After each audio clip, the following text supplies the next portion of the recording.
पिछले सेशन में हम लोगों ने धातुओं एवं अधातुओं के भौतिक गुण और कुछ रासायनिक गुणों के विषय में देखा था, समझा था, जाना था।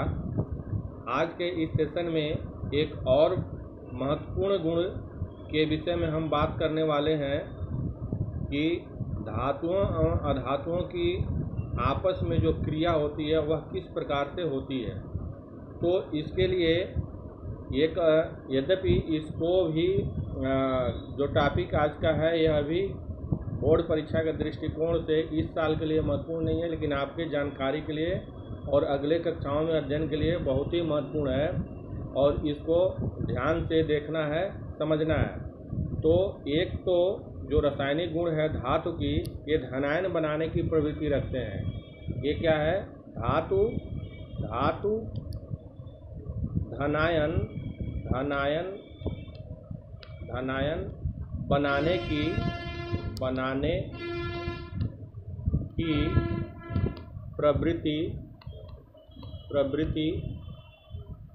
प्रवृत्ति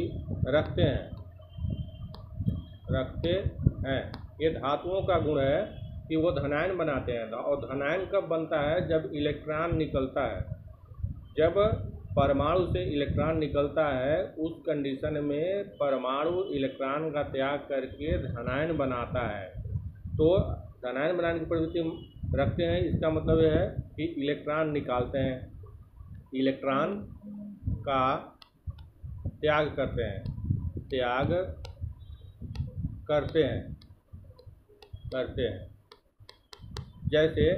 जैसे अगर हम सोडियम धातु की बात करें तो सोडियम ये उदासीन अवस्था में है और यह एक इलेक्ट्रॉन अगर निकाल देता है तो यह सोडियम धनायन के रूप में बदल जाता है। तो धातु धनायन बनाते हैं और अधातु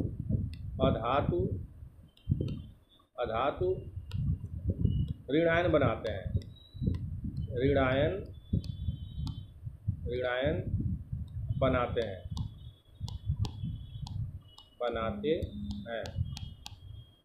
और ऋणायन बनाने का मतलब है कि इलेक्ट्रॉन ग्रहण करना, इलेक्ट्रॉन को ग्रहण करना।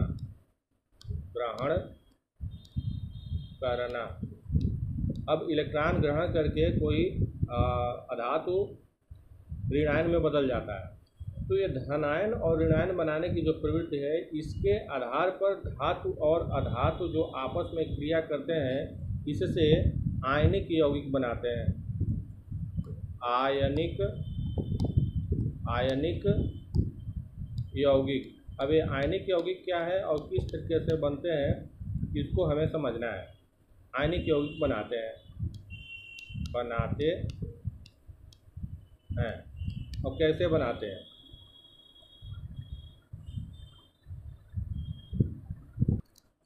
अगर आप आवर्त सारणी या तत्वों के विषय में जानकारी रखते हैं तो कुछ तत्वों को एक अलग वर्ग में रखा गया है जिसको शून्य समूह कहते हैं। शून्य समूह के जो तत्व हैं वह अक्रिय तत्व कहलाते हैं। शून्य समूह के तत्व अक्रिय तत्व या इनर्ट एलिमेंट्स कहलाते हैं, अर्थात इनकी क्रियाशीलता बहुत ही कम होती है और इसमें हीलियम, नियान, आर्गन, क्रिप्टॉन, जेनान, रेडान जैसे तत्व इसमें शामिल हैं। अब उन पर अगर हम दृष्टि डालें तो जैसे हीलियम को एक छोड़ दें, हीलियम, नियान और नियान का परमाणु क्रमांक है 10। इसका इलेक्ट्रॉनिक विन्यास अगर हम करते हैं तो 2 और 8 इस तरीके से इसका इलेक्ट्रॉनिक विन्यास होता है। आर्गन 18 आर्गन का 18 और इसका इलेक्ट्रॉनिक विन्यास अगर हम करते हैं तो 2, 8 और 8 इस तरीके से इलेक्ट्रॉनिक विन्यास हमको प्राप्त होता है। इन सभी तत्वों में हीलियम को छोड़ करके हीलियम में 2 इलेक्ट्रॉन है और इनका इलेक्ट्रॉनिक विन्यास केवल 2 ही है। तो इन सभी तत्वों में एक समानता ये है कि सभी तत्व अपने बाहरी कोष में 8 इलेक्ट्रॉन रखते हैं।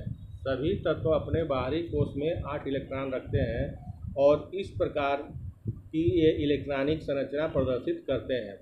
और ये चूँकि बहुत कम क्रियाशील होते हैं, तो इस प्रकार हम कह सकते हैं कि जिन तत्वों के बाह्य कोष में 2 या 8 इलेक्ट्रॉन होते हैं वह अस्थायी प्रवृत्ति प्रदर्शित करते हैं, उनका अस्थायित्व होता है।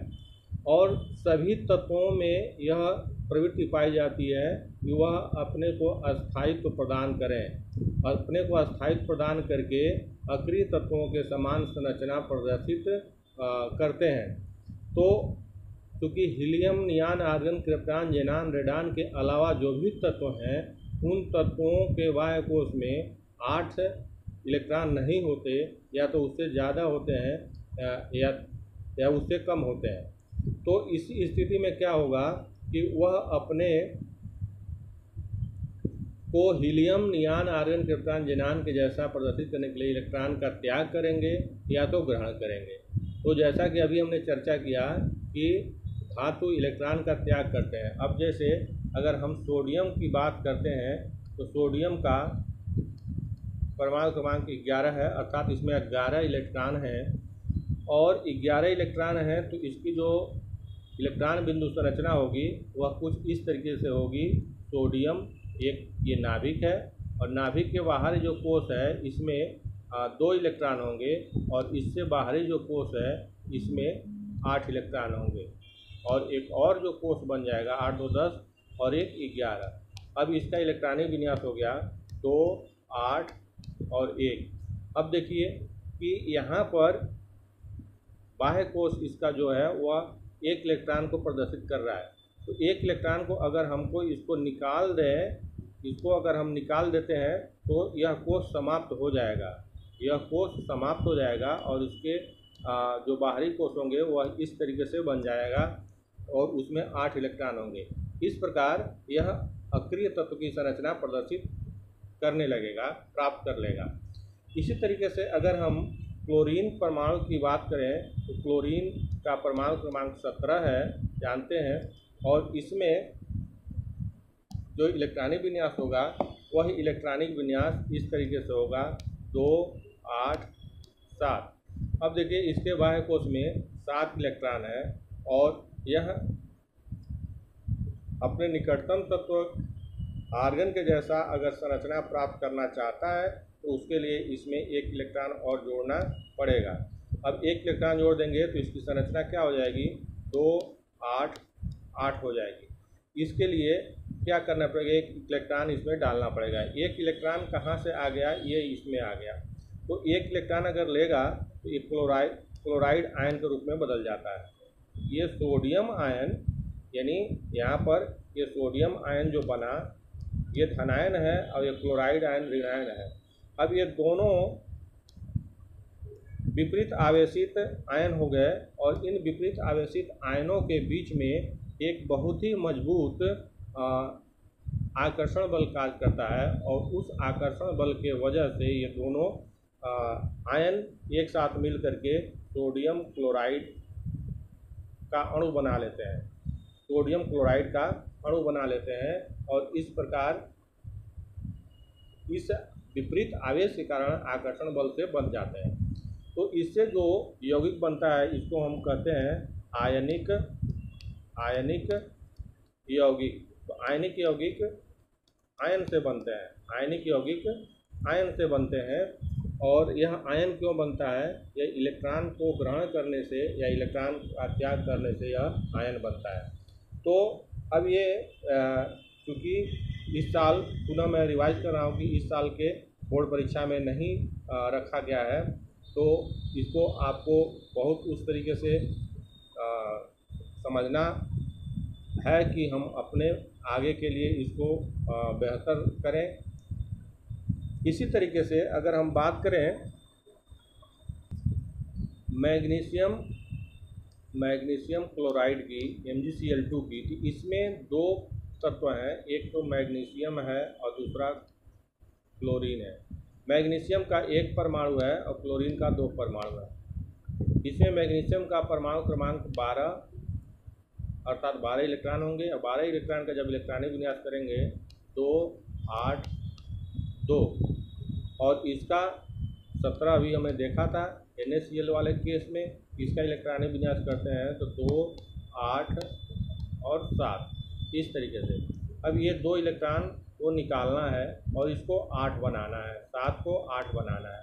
अब इसमें क्या होगा कि Mg के पास 2 इलेक्ट्रॉन है और क्लोरीन को चाहिए 1 इलेक्ट्रॉन, तो इसके लिए 2 इलेक्ट्रॉन इस 2 परमाणु इसके अगर मिल जाए तो 1 इलेक्ट्रॉन दोनों इससे मैग्नीशियम से ले लेगा।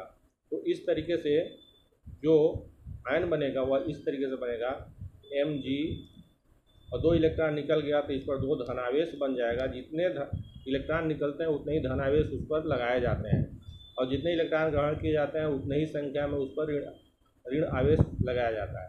तो Mg 2 धनायन हो गया और 2 क्लोरीन है तो 1 क्लोरीन इधर हो गया, 1 क्लोरीन यानी क्लोराइड आयन इधर हो गया। अब ये दोनों मिल करके तीनों ये क्या बना लेंगे, ये बना लेंगे MgCl2। इस तरीके से यह आयनिक यौगिक है, आयनिक यौगिक बन गया।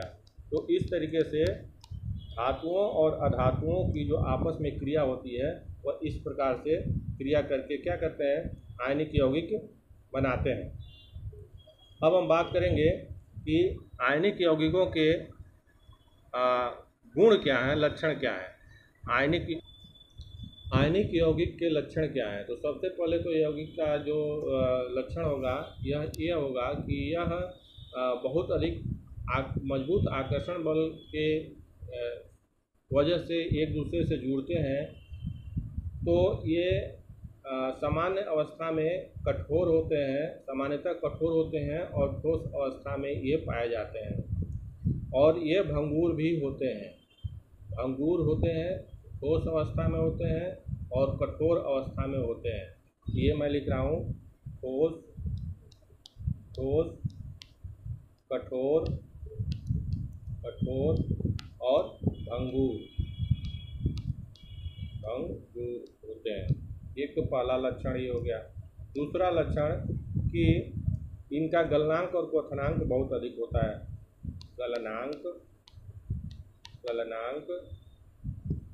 और क्वथनांक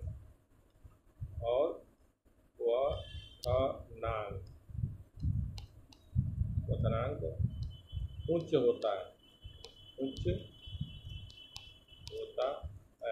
इसलिए उच्च होता है कि इनके बीच में जो आकर्षण बल है जो बहुत ही अधिक मजबूत है, उसको तोड़ने के लिए हमको ज़्यादा ऊर्जा की आवश्यकता पड़ती है, इसलिए इनके गलनांक और क्वथनांक बहुत उच्च होते हैं। तीसरा जो लक्षण है यह है कि गलित अवस्था में,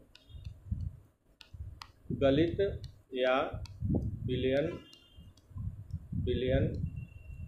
की अवस्था में विद्युत के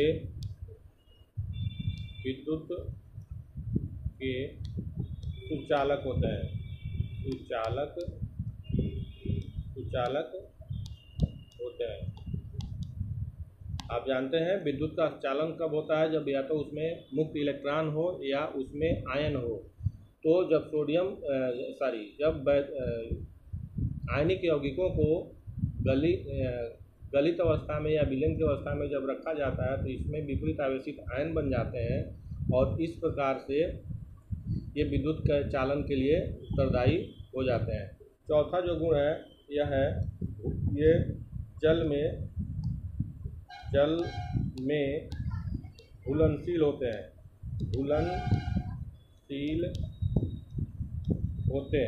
जल में घुलनशील होते हैं और कार्बनिक यौगिकों में अघुलनशील होते हैं। जल में घुलनशील होते हैं और कार्बनिक यौगिकों में अघुलनशील होते हैं। इस प्रकार इनके सामान्य लक्षण हैं जो धातुओं और अधातुओं के द्वारा बने हुए आयनिक यौगिक प्रदर्शित करते हैं। अब एक प्रश्न है कि सोडियम, ऑक्सीजन और मैग्नीशियम के लिए इलेक्ट्रॉन बिंदु संरचना लिखिए। सोडियम, ऑक्सीजन और मैग्नीशियम के लिए इलेक्ट्रॉन बिंदु संरचना लिखिए। तो इलेक्ट्रॉन बिंदु संरचना का मतलब है सोडियम, जैसे अभी हमने कहा कि सोडियम अगर लेते हैं तो 111 इसमें परमाणु है, तो इसके नाभिक में तो धनायन, प्रोटॉन, न्यूट्रॉन, इलेक्ट्रॉन, तो न्यूट्रॉन होगा, प्रोटॉन होगा। इसके बाहर जो इलेक्ट्रॉन होंगे तो इसमें पहले 2 होगा और उसके बाहर 8 होगा और उसके बाहरी कक्षा में 1 इलेक्ट्रॉन होगा। इस तरीके से ये इलेक्ट्रॉन बिंदु संरचना है। इस तरीके से हम प्रदर्शित कर सकते हैं। यहाँ पर सोडियम और इसमें 2, इसमें 8, 2, 3, 4, 5, 6, 7, 8 और इसके बाहरी कोष में 1 इलेक्ट्रॉन होगा। ये इलेक्ट्रॉन बिंदु संरचना है। इसी तरीके से आपको मैग्नीशियम और ऑक्सीजन का भी इलेक्ट्रॉन बिंदु संरचना लिखना है। इलेक्ट्रॉन स्थानांतरण के द्वारा Na2O एवं MgO का निर्माण दर्शाइए। Na2O,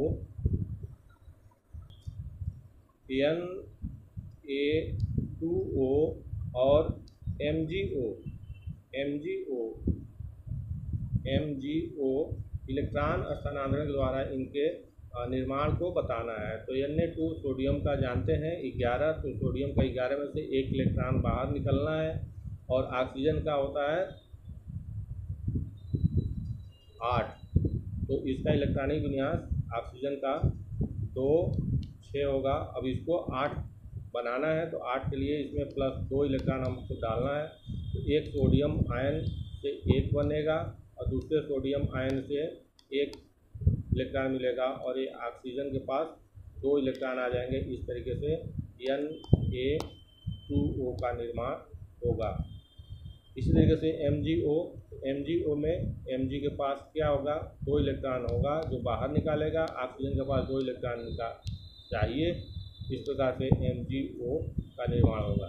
इस तरह से आयनिक यौगिकों का गलनांक और क्वथनांक ऊंचा क्यों होता है, इसको आपको बताना है। तो इस तरीके से एक महत्वपूर्ण टॉपिक आज के लिए। चैनल को अधिक से अधिक लाइक करें, सब्सक्राइब करें, शेयर करें और कोई दिक्कत होती है तो कमेंट लिख सकते हैं या हमसे सीधे व्हाट्सएप से पूछ सकते हैं।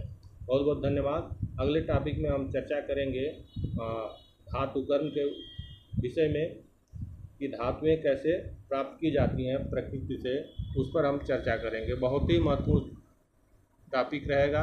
तब तक के लिए बहुत बहुत धन्यवाद।